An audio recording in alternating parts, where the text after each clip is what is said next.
Nestled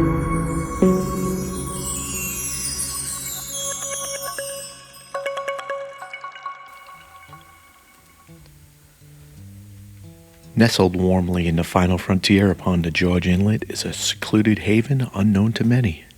The inlet is known for breathtaking coastal landscapes, dense forests, and pristine waterways. The combination of fords, mountains, and temperate rainforests creates a vision that even video games and those deprived Hollywood producers find hard to reproduce. Most wouldn't even believe such a place existed, yet there it is, part of the renowned Inside Passage, a coastal route popular for fishing, salmon fishing. It's a draw for anglers with opportunities to catch various species of salmon, including the king salmon, silver, and sockeye. Yet, if you don't wield the rod and reel and haven't been privy to a cruise ship's jaunty poke up the inlet for a peek, a pick of this area could be mistaken for some Hawaiian island, untouched by the elite perverts or corrupt government officials. The calm waters of the inlet make it a literal dream come true for explorers, as you can get up close and personal with the shoreline and diverse wildlife.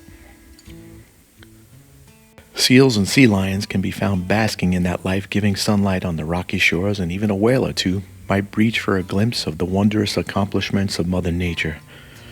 Yet with every yin comes a yang, and beauty can deceive and lower one's guard, like the face that launched 1,000 ships and led to that 10-year bloody conflict known as the Trojan War. And no, I don't mean that aisle in the drugstore with ribbed and lubed ones either. I mean Menelaus, the king of Sparta's wife, Helen, and her subsequent abduction and or seduction, depending on who you talk to, by the Prince of Troy, leading to the famed Achilles and heck the fuck out of here battle. Or those who lived in the picturesque Roman cities of Pompeii and Herculaneum, when Mount Vesuvius in 79 AD decided it needed to blow off some steam. For this presentation, we will visit with a Vietnam vet who followed his soul after the war and headed to the town of Ketchikan, Alaska, and eventually purchased a float house and found that pristine spot to set anchor and raise his child with his soulmate.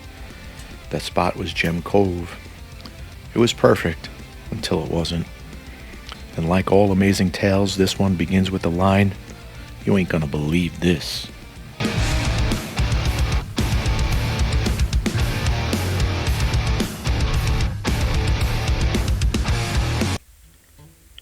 Cove, and to protect the innocent, we will call the narrator of this tale Augie, and in his own words he says, in my best Ed Greenwood voice, "There is an unapproachable quality of life to living in the wilderness, away from the trappings of humanity, and the difference is immediately noticeable to the soul. You wake to the sound of eagles calling, and perhaps some breeze in the treetops, but not much more than that. The first few weeks we were there, it seemed we heard vocal objections to our presence from the squirrels, ravens, and even blue jays, as well as the eagles. But after a while, they must have grown used to us because things quieted down. I made it my prime directive not to hunt in the vicinity of the cove, because getting to see Alaskan wildlife in their native habitat was a big part of my reason for living here. Once used to our presence, the local denizens of the forest returned to their regular routines, allowing us a glimpse every now and then. Sometimes in the morning, we'd see deer on the far shore, or a couple times even wolves. That first summer, we learned to our surprise that the large stream feeding fresh water into the cove was indeed a salmon stream. Now this was good because of readily available salmon, and not so good because the black bears also liked the easy pickings. So it wasn't too unusual to see the occasional bear strolling the beach out in front of the float house on its way to and from the stream. One of the nicest things about the wilderness life is that once you have accomplished the necessary daily chores of tending to your needs, such as firewood, water, and meal preparation, and putting up reserves for the winter, there is still plenty of daylight remaining for other projects and pursuits. After dark, it's all about family time, reading, cribbage, music, and finding ways to keep a 2-year-old child entertained and happy, which is tough anywhere. Next day, you get up and do it all over again, just like any other lifestyle. Except in the wilderness, all your efforts benefit you, not some boss somewhere. You set your own rules and productivity, knowing that if you don't do it, it won't get done. We lived in Gem Cove for just over a year before we saw the first evidence of Sasquatch. A friend of ours from town had come over to spend the weekend with us. Little Bear was a native Tinglet woodcarver who a year before had carved me a massive chair from an old seasoned tree trunk. He wanted to get in a deer hunt so he could take some venison home to his family. We took my skiff up the coast a mile or so and then put ashore and headed uphill to a nearby ridge system. Near the top of the first ridge, we came onto a nice big muskeg meadow, which was dotted here and there with small strands of trees. Perfect deer territory. We hunkered down just inside the tree line and tried the deer call. Nothing. After waiting a while longer, we decided to skirt the edges of the meadow in opposite directions, but keeping each other in plain sight. Just a few minutes into this strategy, however, Little Bear whistles at me to get my attention. When I looked over at him, now about 30 yards distant, he calls out to me, "Hey, come check this out." Being a tad miffed that he just spooked any deer that may be around, I walked over to where he was standing. As I drew near, he just points to the ground next to him saying, "You ain't gonna believe this." This is the mushy muskeg carpet with two different sets of what appeared to be human footprints, except they were barefoot tracks and very large. One set was only just bigger than a normal human foot, but the other was considerably larger. Not having camera or tape measure with us, we could only estimate the big prints to be some 16 inches long and about 6 or 7 inches wide. We saw a long line of these footprints, where they entered the tree line and cut across the meadow towards a stand of trees. The large footprints left a 2-inch deep impression in the muskeg. The smaller one, about half that. In comparison, our own footprints lasted mere seconds before disappearing as the muskeg returned to its normal state. No matter how hard we tried, we couldn't get the muskeg to hold our footprints. Yet there was a trail of these giant barefoot tracks. Suddenly, feeling like trespassers poaching on private lands, we agreed the hunt was done and headed back to the boat. This account is also documented in the book Rain Coast Sasquatch by J.R. Alley. Now, back at the float house, Little Bear told us that his people tell stories of Sasquatch encounters in southeast Alaska as part of their tribal heritage. It isn't legend or mystery to them, but rather a known part of the natural world. Our friend told us of hearing his grandfather and elders talk about them. One of the things he remembered was that the elders said when you hear the sounds of tree knocking, that's someone beating a stick upon a tree, that Sasquatch is in the area. The elders also said that if respected and left alone, the Sasquatch generally afforded the same courtesy to others. You find the same kind of respect among many divergent native people, from the coast Salish tribes to the Lakota. All regard Sasquatch as a great spirit of the woods. It was a couple weeks later, when we were harvesting blueberries just up the hill behind the float house, when we saw a couple things that smacked our curiosity. The blueberry bush we were working was actually a massive entanglement of many bushes which towered above our heads. Up higher than we could reach, we saw several branches which were stripped bare of berries, leaves, everything. Just bare, naked branches. It looked as if some big thing with prehensile lips had just stripped the branch by pulling it through its mouth. Or maybe it was just Madonna up on somebody's shoulders sucking it dry. Or maybe it was just a toothbrush. I immediately began searching the ground for any large footprints, but being dry and somewhat rocky, the terrain wasn't conducive to footprints. However, my search did come across something totally unexpected.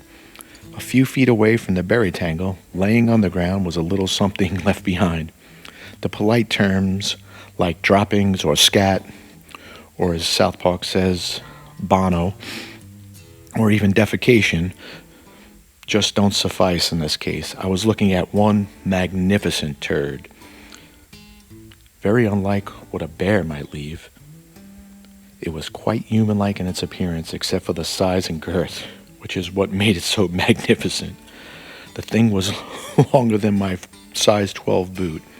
Agreeing that we had enough berries for now, Mom and I, with Kid in tow, made a dignified retreat back to the beach. Being that I read about such creatures all my life, I was actually fairly excited in a happy way about seeing the footprints and now the magnificent turd. Being from West Texas farm stock, my wife was somewhat less excited than me, and I think less impressed as well. Like I said, tough-minded woman who evidently does not rattle easy. It was a good thing she didn't rattle easily because things were about to get kicked up a notch or three in shorter order. One of the home improvements I made to the cabin was a small second-floor balcony accessible from our loft bedroom. We enjoyed having dinner out on the balcony many evenings, and sometimes we would just sit out there talking into the wee hours. About 3 weeks after the berry incident, we were out on the patio one evening admiring the starfield above us.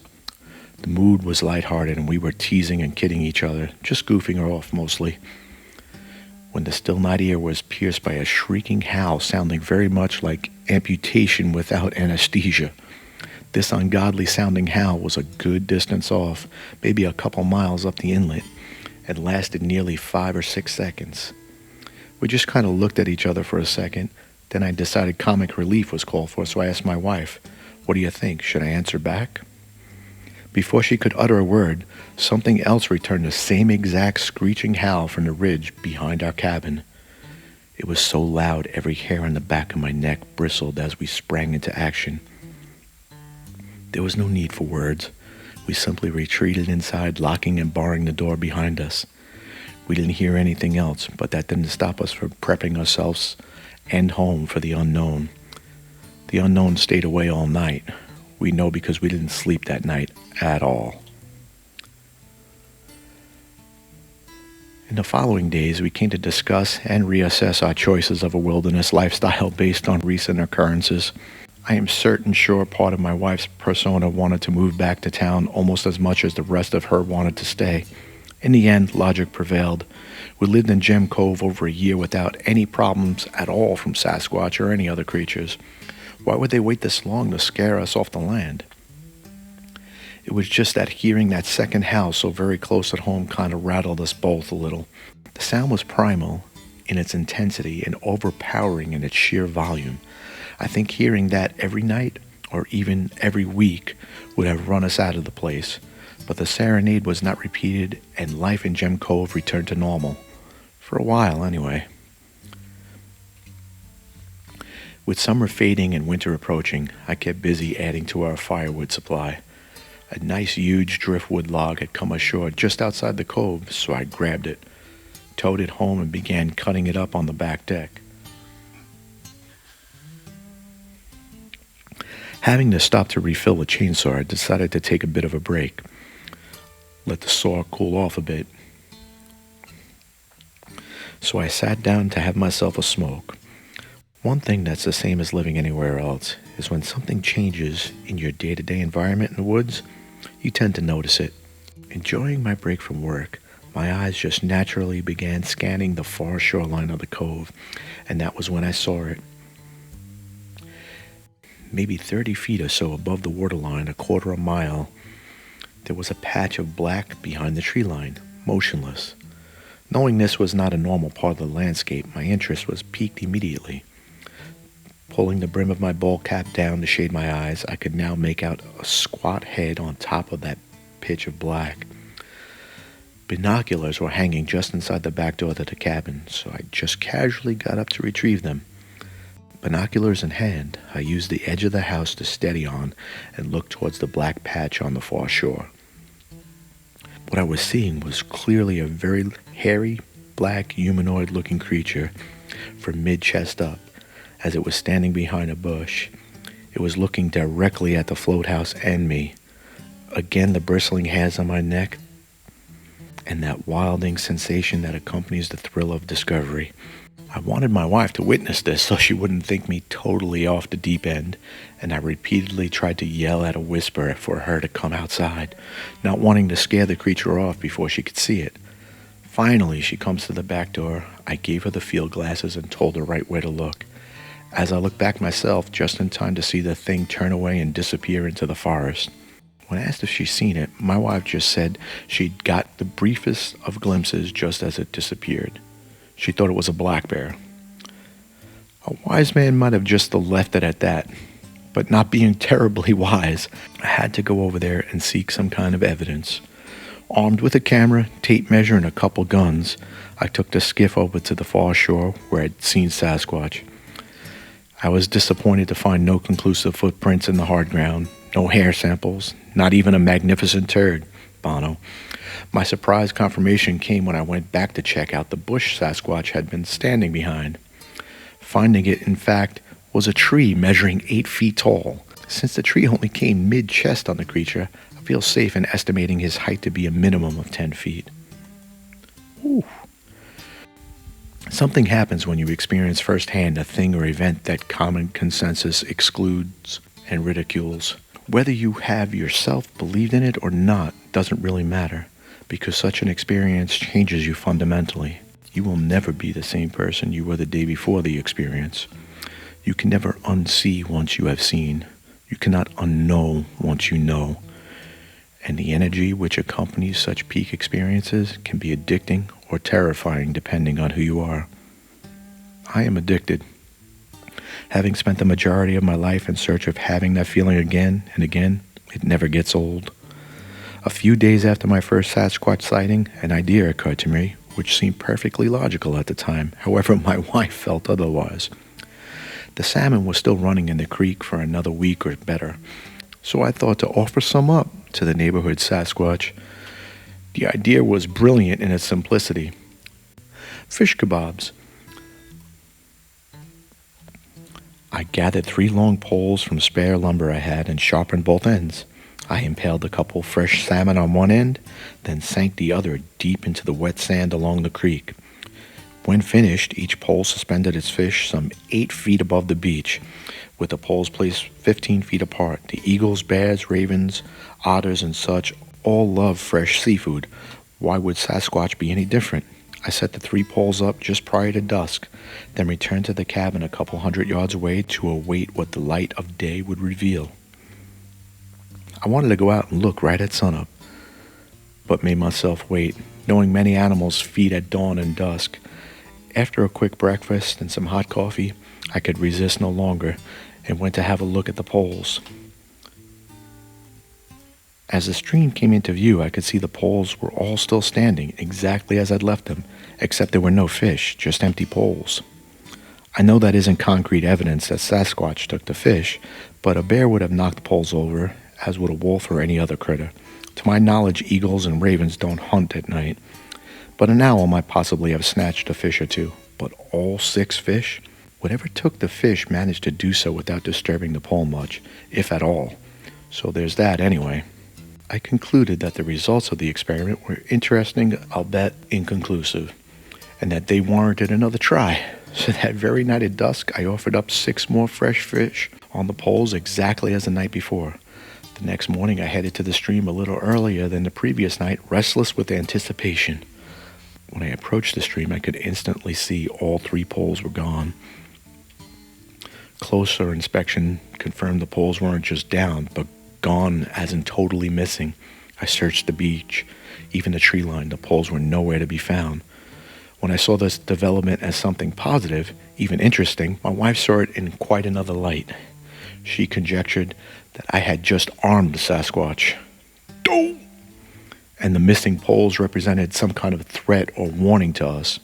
All I could offer in reply was that finding the poles jammed into the beach in front of our house would be a warning or threat, and to remind her we'd been here more than a year without any aggression from the local Sasquatch group. But why would they take the poles, she asked defensively. Hoping to diffuse the issue with positive energy, I said, maybe it's like that old proverb. If you give a man a fish, he eats for a day. If you teach him to fish, he feeds himself. What if the fish kebabs gave all high pockets the idea of spearfishing instead of chasing them? Soon the salmon run was over, as was the summer, and as fall descended upon us, there was no further evidence or incidents of Sasquatch near the cove, and we busied ourselves with getting ready for winter.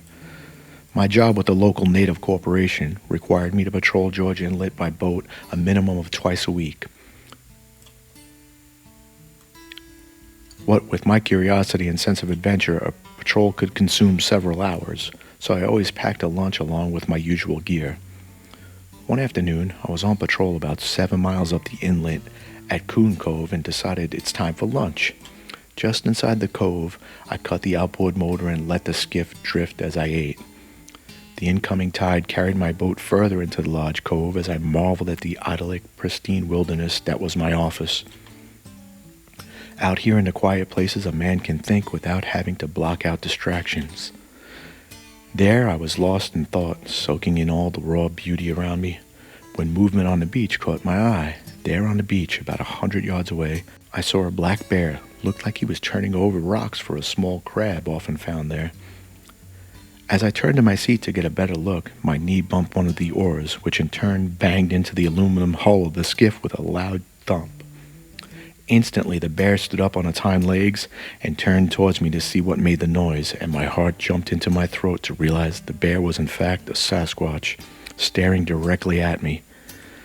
It seemed like longer, but in a few seconds the creature just casually turned and strode back into the woods, disappearing from view. I just sat there with what I'm sure must have been a stupefied look on my face as the energies I'm addicted to coursed through my body, as they do with each peak experience. I remembered wondering if the Sasquatch was as curious as me. I could imagine him gazing at me now from a concealment, wondering what he thought of me. There is a kind of reverie which follows an encounter such as the one I just had, and it enveloped me the whole trip back to the cabin. Upon returning home, I decided not to share the experience with my wife just yet. Simply didn't see what could be gained from it, as I already knew she didn't share my fascination with the Sasquatch, and it didn't make any sense to give rise to needless fears. Unfortunately, that was the last time I was to see the creature. In fact, we continued to reside peacefully in Gem Cove another 3 years without any sign or indication of them at all. But back in my mind, I knew they were there. If not close, then somewhere else. And once you know, you can never unknow. Although there exist numerous accounts where the Yeti, Bigfoot, or Sasquatch have displayed decidedly aggressive behavior towards us humans, such was certainly not my experience. The two creatures I saw seemed more curious than anything, but guardedly so. I will never forget the face of the Sasquatch I saw with the binoculars. The eyes had a certain quality to them, which you don't see in wild animals. The lights are on, and somebody is most definitely home. When the Tinglet people speak of the Sasquatch, it is with respect, because he is considered to have supernatural powers, and that you will only see them if they desire it. Ever since Roger Patterson and Bob Gimlin filmed the Sasquatch near Bluff Creek, California back in 1967, people have taken to the backwoods in hopes of finding the legend. Some are true believers who just want some peak experience I spoke of, and to know. Others, however, hunt the Bigfoot with cameras and guns, hoping to exploit the creature into fame and fortune. Although they probably wouldn't like that being done to them, they're just fine with hunting and killing a Sasquatch. Lamentably, cable TV exploits these Duck Dynasty rejects with their own series for the ever-burgeoning reality TV doctrine. For those who think such film hunts are real, I'm sorry to burst your bubble, but you're being played like a saxophone on Bad to the Bone, because no self-respecting Sasquatch would go anywhere near such a circus of clowns. What really bothers me about this is that such conduct of hunting down a rare unknown humanoid is even legal. It's sad, really, to think that those who believe in the existence of Sasquatch, some are more than willing to kill one to prove it. With humans behaving so badly on these filmed Bigfoot hunts, it's any wonder that there are accounts of hostile and aggressive behavior. How would any of us react if our home was invaded by armed and aggressive, puny, hairless apes? Instead, isn't it enough that we've declared war on nature? Must we really also destroy those who have learned to live in harmony with it? Recent video and still photos coming out of Russia of Sasquatch and Yeti have renewed the public interest in the subject, which is bound to inspire even more hunting expeditions to come. This is one of those times to remember the sage's advice of being careful what you wish for. If you intend to join such a hunt, first there is the sheer size and power of Sasquatch, who can throw a full 55-gallon barrel with no problem. Then you have the very fact that they go to extremes to avoid humans, which is proof enough of a superior intellect. And that wraps up our story of Gem Cove. peace, tranquility, and one with nature. I myself seek that bliss and a sneak peek of it from time to time. It truly can be elusive, yet when it arrives, you don't forget entirely those things that no eyes should ever see, but they do part their suppressive grip just enough for you to remember all that is right with this world amongst the wrong. Thank you again for checking in with us today. If you can please spear those like and sub buttons. If you have an encounter or a story you'd like to tell, hit us up in the comment section or even drop us an email. We have some great videos and short stories and a couple novels in various stages of editing because I like shiny things.